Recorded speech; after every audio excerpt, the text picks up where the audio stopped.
Hi everybody, this is Erin Colburn with Coldwell Banker in Nashua, New Hampshire, and I am sitting here with one of my favorite people, Kathy Baldridge, and she is a senior real estate specialist with Coldwell Banker, and I just want to introduce you to her and let her explain how she helps you and your families. So, hi Kathy. Hi. How are you? Fine.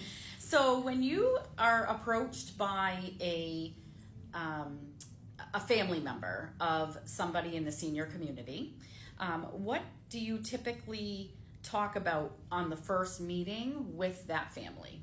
If they're selling, I need to understand whether they need to sell in order to move to a community.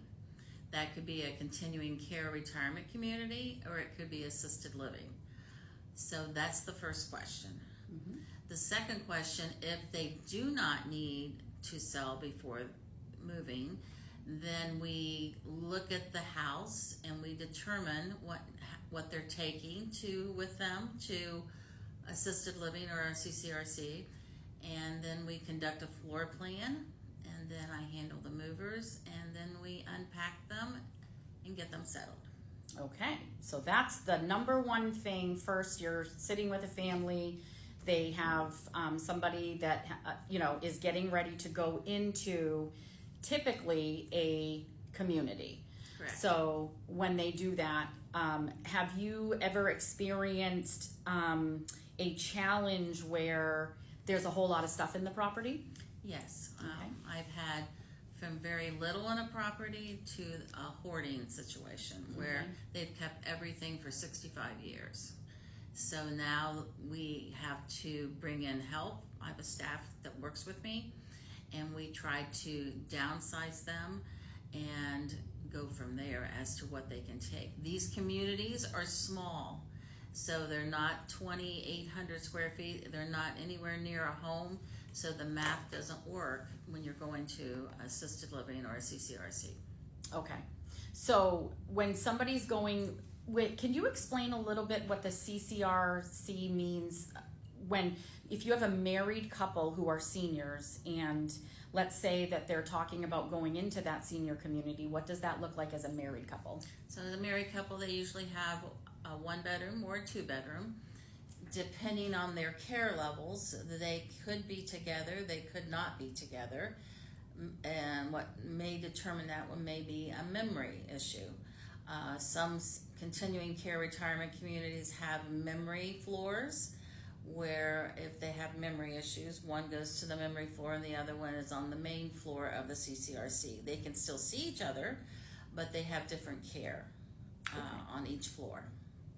Okay, so the next part of your how you help the seniors is you own a company, and your company is called Lifetime Estate Liquidations and Transition. So why don't you tell us a little bit about that, and also we will also give you the information on how you can contact Kathy and the website that offers all these services. So the senior move management business is the transition part of the company, and we're transitioning from point A to point B. So what that looks like, once we've determined what they can take to the assisted living or the continuing care retirement community, we do measurements of the furniture. We go and do a floor plan at the community, and then I contact the movers.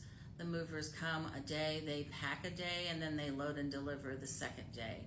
Once it's loaded and delivered, I like my furniture off first into the community, and then the boxes second, and then my staff and I will unpack them and get them settled for that day.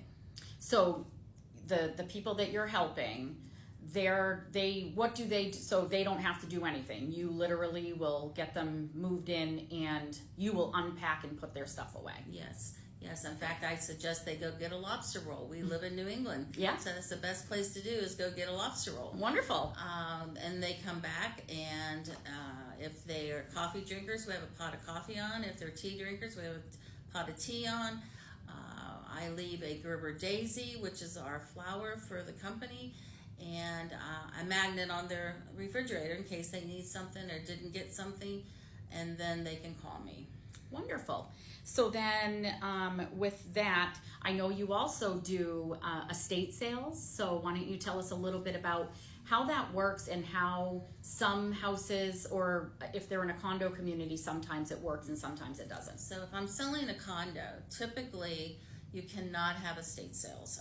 There's no place to park the clients coming in to buy from my client. So then we're looking at other avenues, bringing in antique dealers, bringing in Facebook marketplace dealers, auctioneers, whatever it takes to get it emptied. Sometimes there is no value in what's left because the family has taken the valuable stuff, which they should. Then I have access to clean out companies, etc., to help get the condo cleared. Okay. The estate liquidation, I'm trained in the antique field. So I know antiques pretty well. I've been in the business for 44 years. So if you have an antique, I probably have seen it somewhere in my career and know the value of it. My company is hooked to numerous organizations. If I don't know the value of it, I'll find it out within a short 15 minutes or so. So they get my knowledge without having to pay extra. And my saying to my clients, if you don't know the value of it, how can you price it? How can you sell it? And you're not in the driver's seat. So we change that situation. We become in the driver's seat.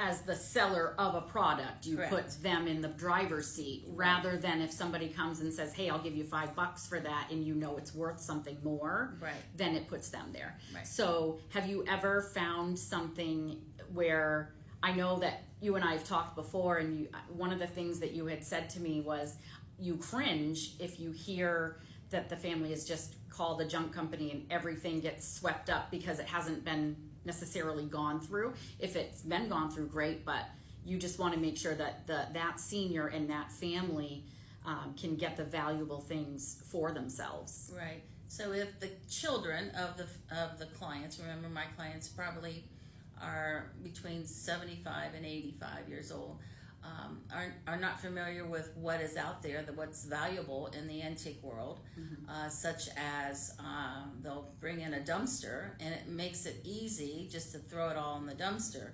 I used to, as a younger person, used to be dumpster diving and found a stack of Coca-Cola cards and actually took it out of the dumpster and actually sold it at the estate sale for $80. Never been opened.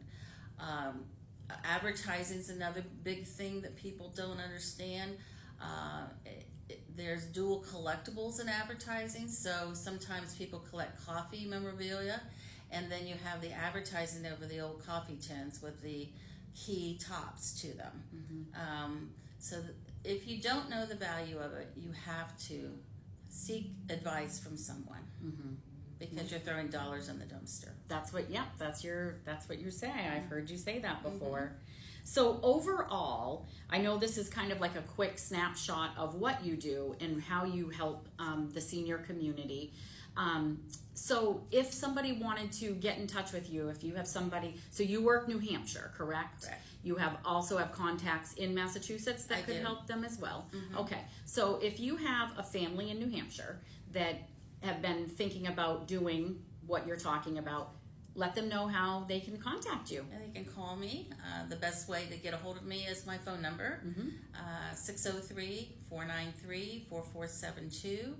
I'm also at the Coldwell Banker office in Nashua, New Hampshire. They'll have record of me here as well. Or my email is kathy.baldridge@cbrealty.com. Okay. And what I'll do is I can also put her contact information in this video, so to help if you want it in writing, it's there, so it'll be easier. So thank you very much, Kathy, for your time. We're coming up on the 10-minute mark, so I really appreciate your time, and I hope this is helpful to you, the people out here, that the services that are provided, just a little bit something different. It's not just a cookie cutter. So have a great day, everybody.